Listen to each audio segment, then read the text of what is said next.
Assalamualaikum warahmatullahi wabarakatuh. Kali ini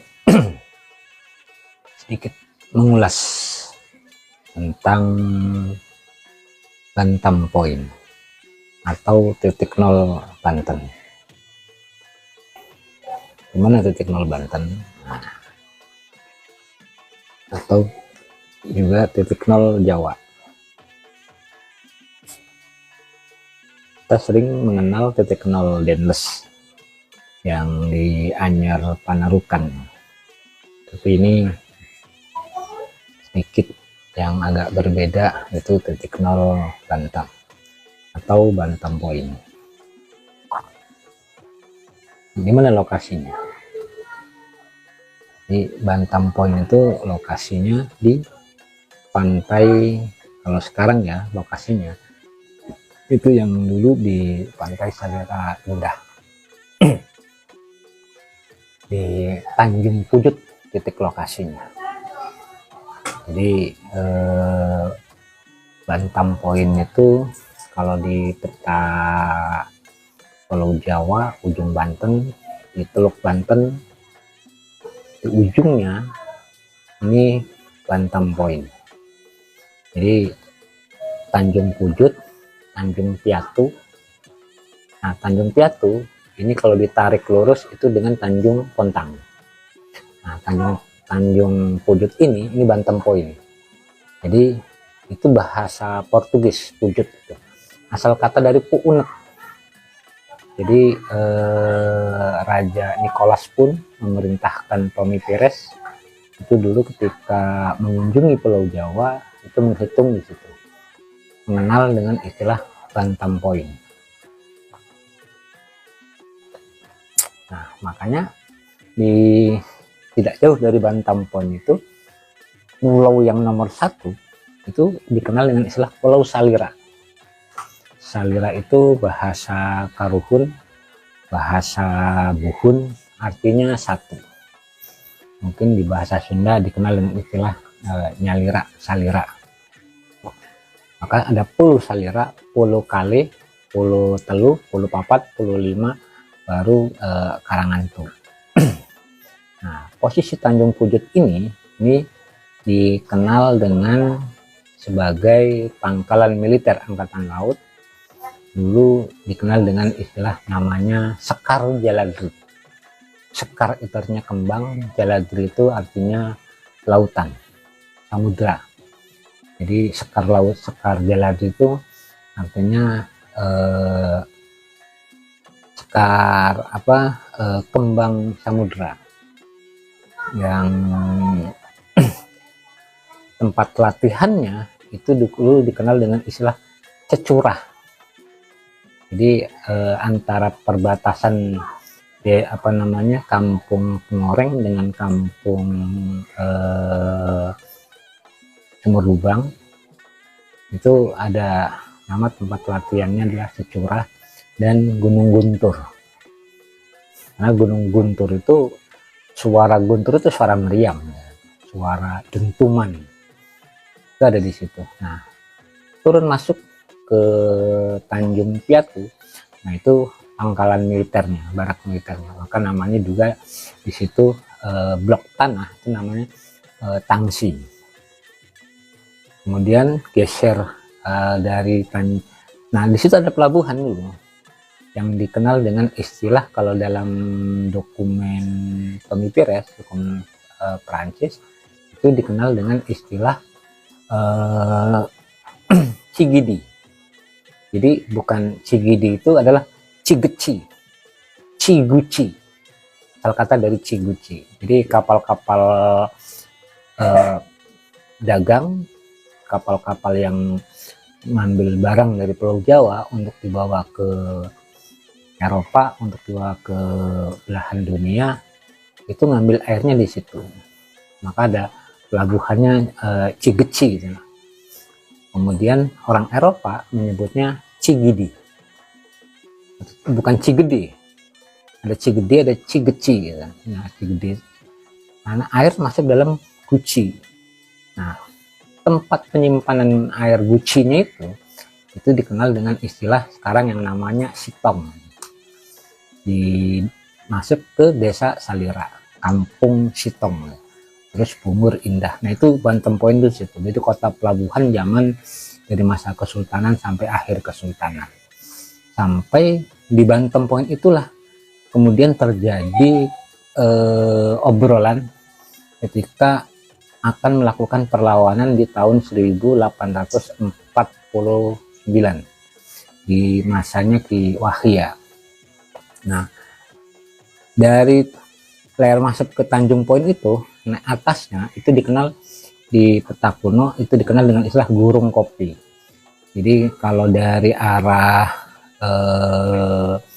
Mangurja, dari arah Salira mau arah ke Merak, itu puncak yang perbatasan Suralaya agak turun sedikit, kurang lebih sekitar 10-20 meter, itu ada namanya Gurung Kopi.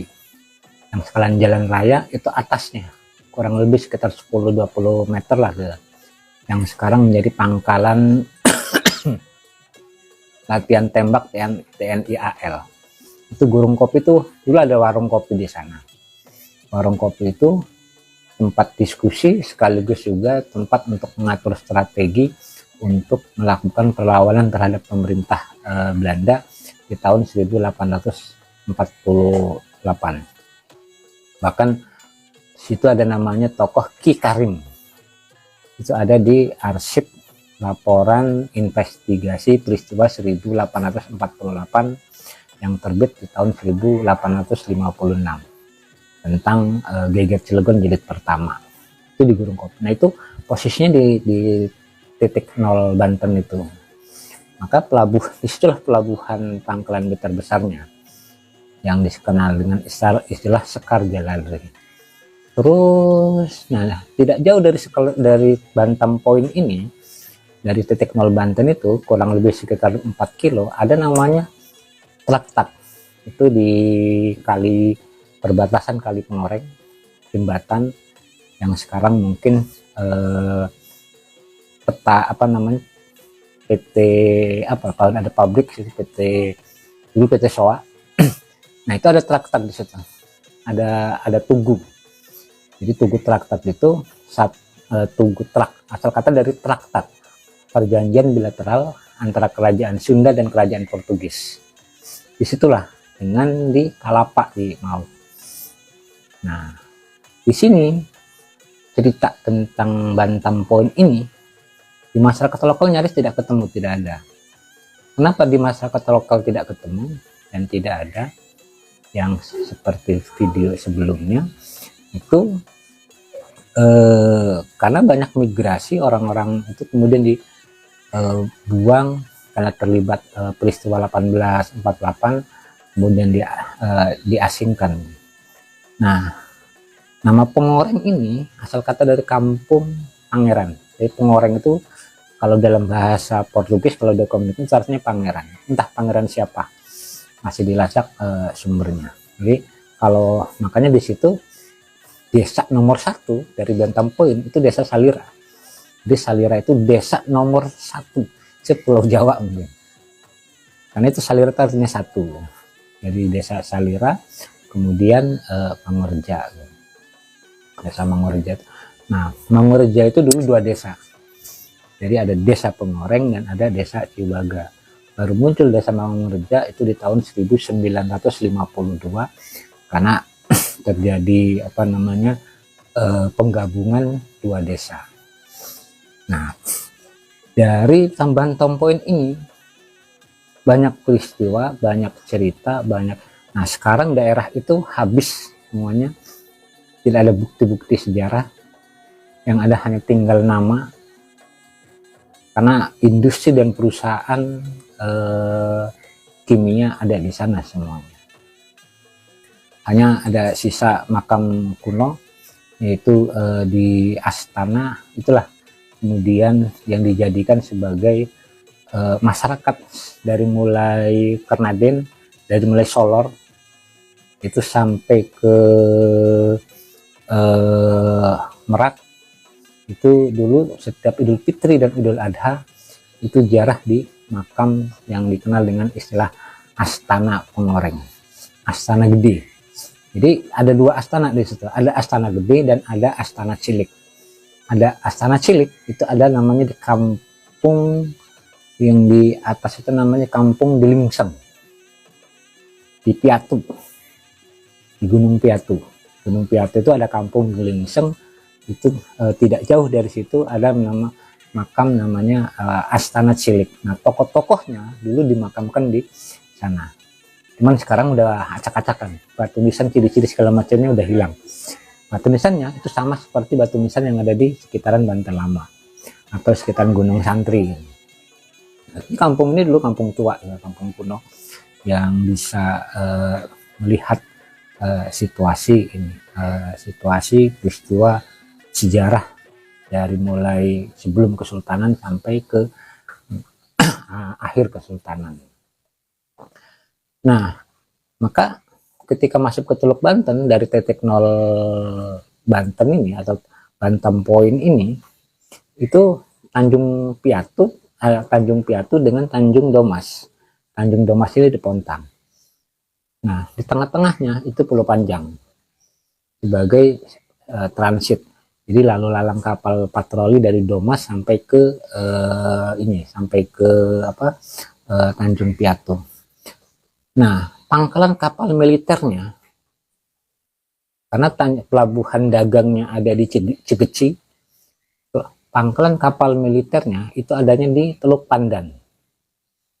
Teluk Pandan itu sekarang sudah jadi perusahaan, jadi sebelah sebelah utara dari jalan.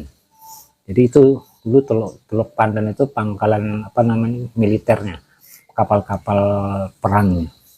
Terus dari Teluk Pandan sampai ke Kedung Bayi. Jadi masyarakat sekarang mengenalnya Kedung, padahal itu gedung. Gedung itu pos penjagaan Angkatan Laut, namanya Gedung Bayi. Dari Gedung Bayi kemudian masuk ke Teluk Suke. Jadi kapal-kapal yang dari luar itu masuk untuk ngecek perlengkapan administrasi itu di Gedung Bayi itu.